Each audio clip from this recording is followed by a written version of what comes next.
Er meydanlarının vazgeçilmezi bir de kimler var? Cazgırlarımız var tabii ki. En az pehlivanlarımız kadar burada yoruluyorlar, emek sarf ediyorlar.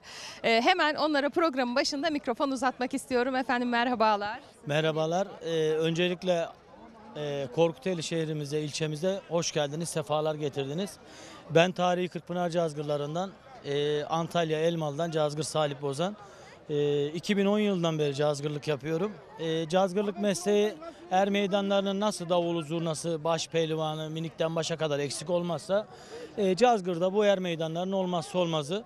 Ustalarımızdan, atalarımızdan, büyüklerimizden devraldığımız mesleğimizi biz de bizden sonra gelen nesile en iyi şekilde örfümüz, adetimiz, kültürümüz, atasporunun gerçek anlamda hikayesi neyse onları anlatmaya çalışıyoruz. Tabii bunu anlatırken de atasporunun gerçek uhreviyatını yaşamak lazım. Bu er meydanlarından gelmiş geçmiş birçok ahiret irtihal eden ustalarımız var. Onların bize bırakmış olduğu mirası biz de yaşadığımız müddetçe, bu dünyada nefes aldığımız müddetçe yaşatacağız. Yıllardır bu er meydanlarında aslı nesli Korkuteli Kargın'dan olan namıyla maruf Çivi Usta vardır. Cazgır Çivi de yine ustamız da başımızda. Biz bu er meydanlarında daha çok uzun süre yıllarca duracağız. Türkiye Geleneksel Güreşler Federasyonu Başkanımız Sayın İbrahim Türkiş adına ve yine Antalya'da bu federasyon temsilcileri adına hepinize çok teşekkür ediyoruz. Hoş geldiniz, ayağınıza sağlık diyoruz. Pehlivan, pehlivan, yarene yar ol ki sevgilin Mevla olsun. Dikene gül ol ki aşığın bülbül olsun.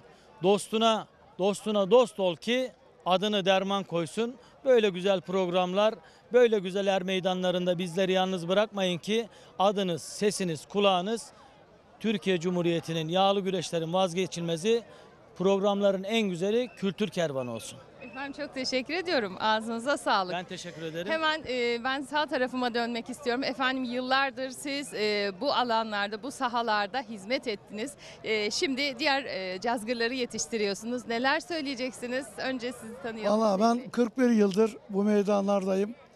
Bu Salih, Adem Panayır, Süleyman Kara, Eminger, bunlar benim çıraklarımdır. Eminger'i aldığım zaman bu cazgır olmaz diyorlardı. Bak göreceksiniz bu Kırkpınar'da baş cazgır olacak dedim. Ben utandırmadı. Gerçekten Kırkpınar'da baş cazgır oldu.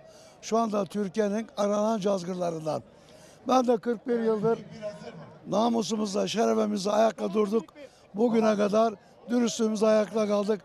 Allah nasip ederse işte bir sene daha ya yapıp yapmayacak genç arkadaşlarımı bırakıp meydanlardan ayıracağım. Ben Atatürkçü cazgır olarak bilir millet beni. Atatürk'le ilgili şiirler okuduğum için. Herkes Atatürkçüsün diye ben de bundan gurur duyuyorum. Atatürk'le ilgili bir mani okuyayım ben de. Çok seviniriz efendim. Kahraman asil Atatürk, minnettarı sana. Uyan, uyan, nöbette bizler varız. Ateş içine doğduk, uyku bize yaramaz. Ecel gelmedikçe Ezrail de gelse vallahi canım alamaz. Beni de soracak olursanız tarihi Kırkpınar'ın 41 yıllık cazgılarından Korkuteli'nden Hüseyin Kara. Hoşça kalın.